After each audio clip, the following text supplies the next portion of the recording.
Thank you, everybody. Welcome to a wonderful evening. Has any of you ever been stressed? Any of you ever had pressure? Has any of you been recently married or have to perform at ceremonies? Has any of you had to start a business and not know where you're going to go? I don't know, purses or whatever. Today may be the day for you because I'm going to try to give you a few little seeds of wisdom. Not because I pretend to tell you what you need to know, but because hopefully I will try to not eliminate stress, but try to help you reframe it. I think the most important thing for all of us, and I thank you for being my psychotherapy session today, by the way, is to be outside our comfort zone requires that we have some algorithm to work with. I have a big confession. When I was asked to do this, my first impression was, imposter syndrome, there's no way I could do this because this is outside my comfort zone. I can speak to my colleagues, I can speak to medical students and patients about things I know, not about life experiences that I expect you to learn from. I'm hoping that with some of the seeds we may plant today, that you might find a way to handle pressure in your own lives and perhaps learn that life's curveballs can actually give you something to learn from. You know, I used to want to be the perfect doctor in the office. I wanted people to think of me as the perfect Dr. D. I wanted people, medical students, residents that would be mentored by me to be the kind of, have the response that was, this guy's amazing, he's fantastic. Then I realized how egocentric that was. If I really pretend to want to teach you how to be a better person, I shouldn't sit there and try to be the best I can be. So the stress is off me for the moment because I don't really want to be the best here. I want to simply say to myself, you know what? If I crash, fall, maybe my life experience will help you understand how I got out of it. Maybe that little kid that peed in my face. Maybe the mom who says I don't want to vaccinate.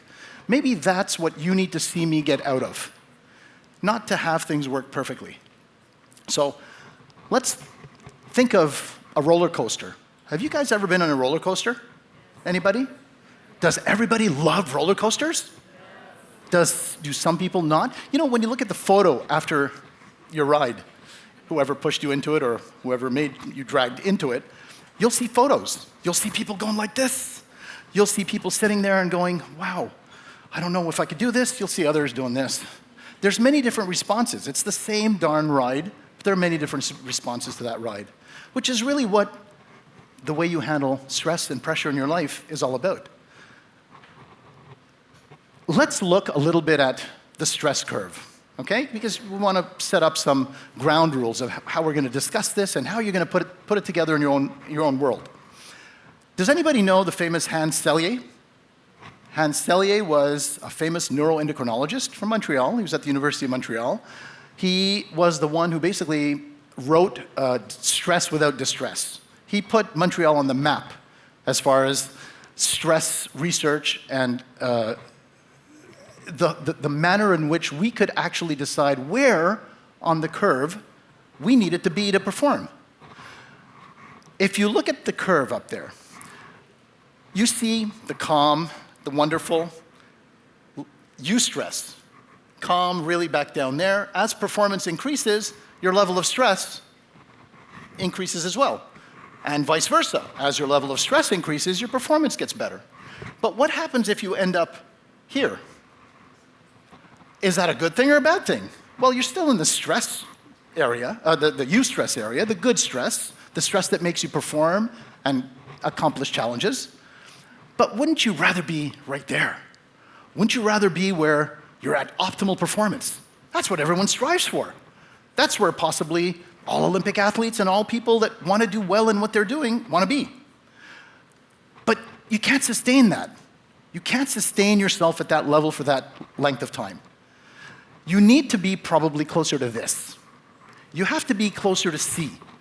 If you're up at around C, it allows you to look at the optimal level you have to achieve at any one moment. Whether it's an exam, whether it's a wedding, whether it's a speech, whether it's this. You want to know that hopefully during the time that you have to perform, that you might be able to reach that level. That's what you hope to achieve. And everybody is different. Hopefully today I'll give you a few little tips that might help you select the tools for your toolbox that will allow you to figure out what's right for you. Not everything is for everyone, but some of this is for everyone. If you consider yourself, let's do a little exercise. You're in Iceland, totally hypothetically, of course, and you're walking along a beautiful hiking trail. You're looking around at the geological formations. They're gorgeous, they're beautiful, and suddenly a troll jumps out of the water and says to you, I am going to give you the chance to take a jar and fill it with what you see here. The big rocks are going to be $1,000, because you're from Canada, right? You're from Canada. We'll do dollars, $1,000. You want it to be better than that? American dollars. We'll do American dollars. The gravel will be $100. And handfuls of sand might be $10 or $15. Go! Well, you're going to run around and try to fill up that jar as fast as you possibly can. There's no question. Now you've filled up the jar. Are you full?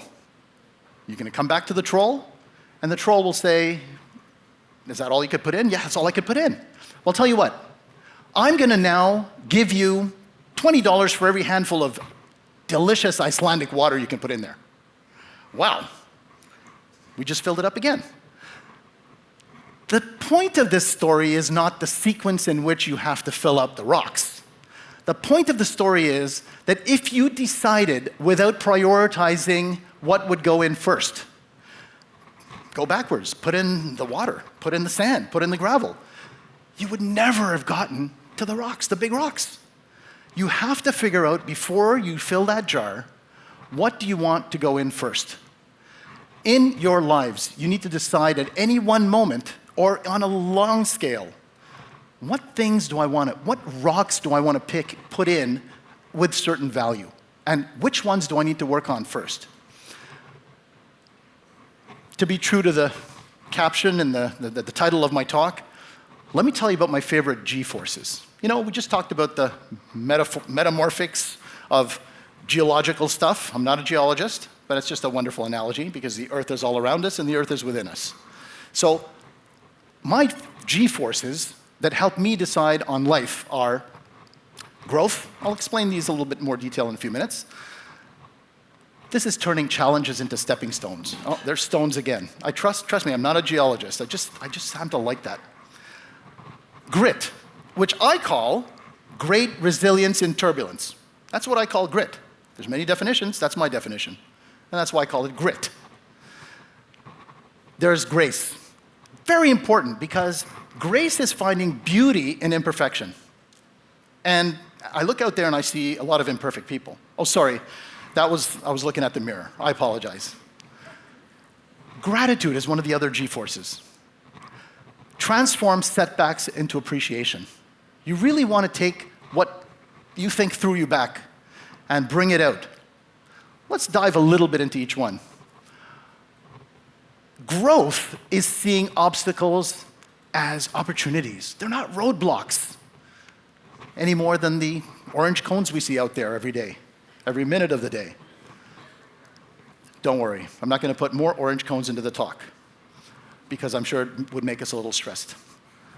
There's the first, math is dangerous. Did you know that math is dangerous? Let me tell you why I put that up there. My first day of school was at 3 years old, back in a little town, when I was derogated in a school system, and they said, he reads, he can go to kindergarten.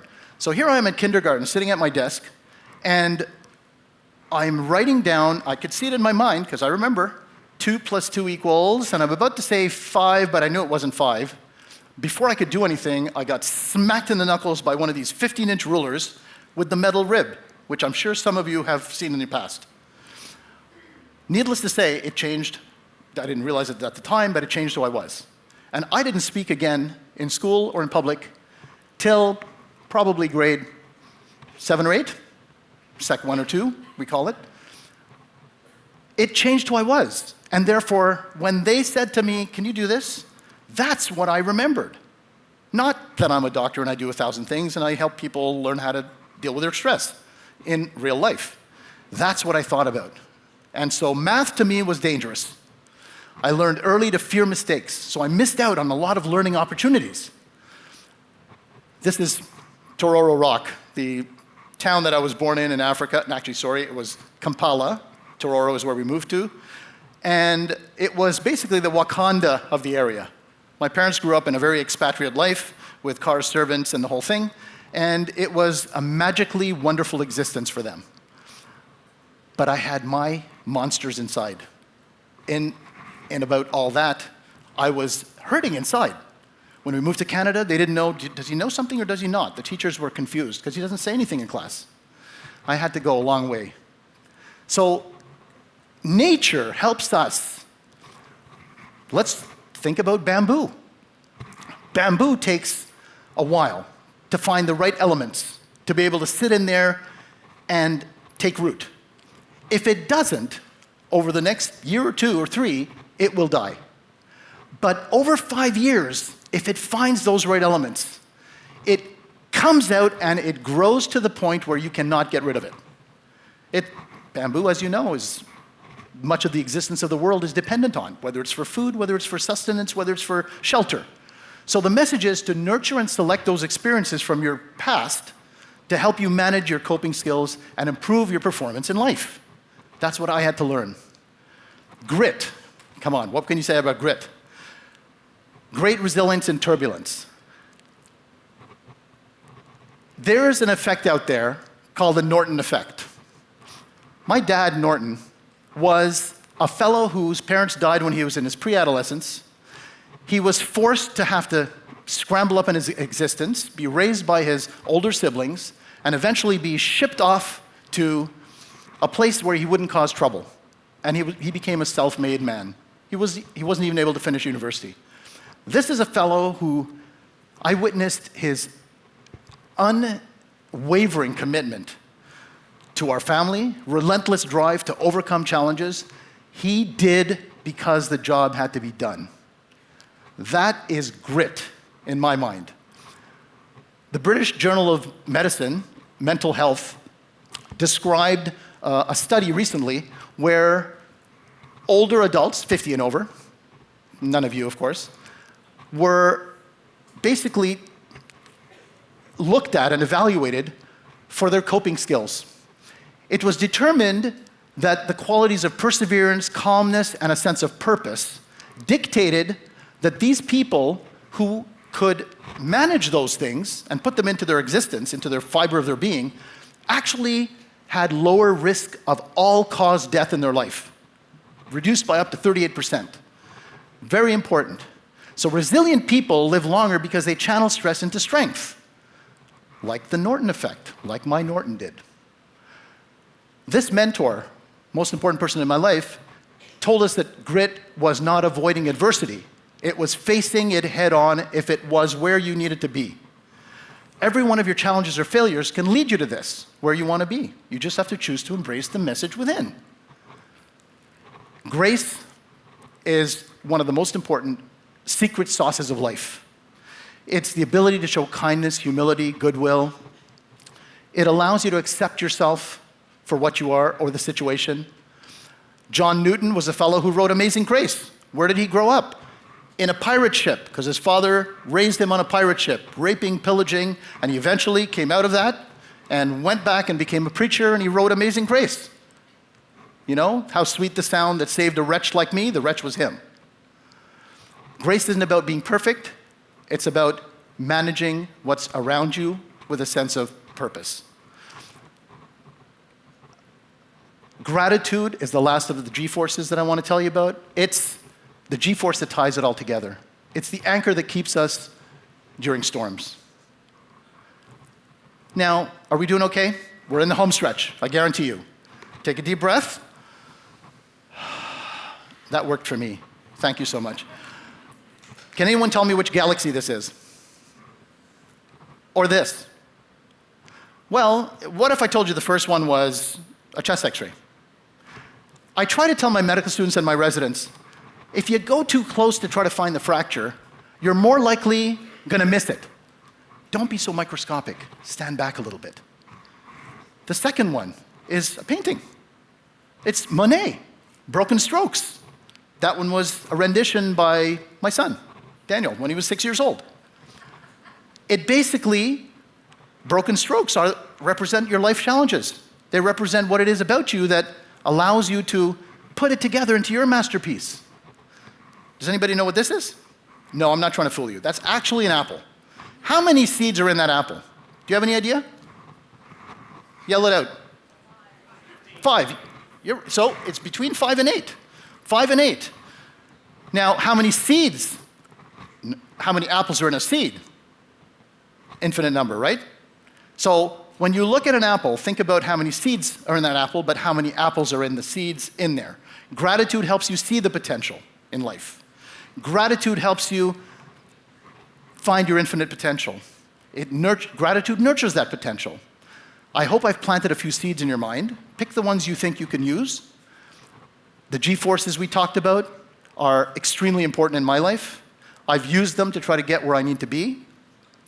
And finally speaking, this formerly selectively mute person, underconfident little boy, scared to speak in school, is actually here in front of you, I can't believe this, trying to help give you some information that can help you overcome your stresses in life.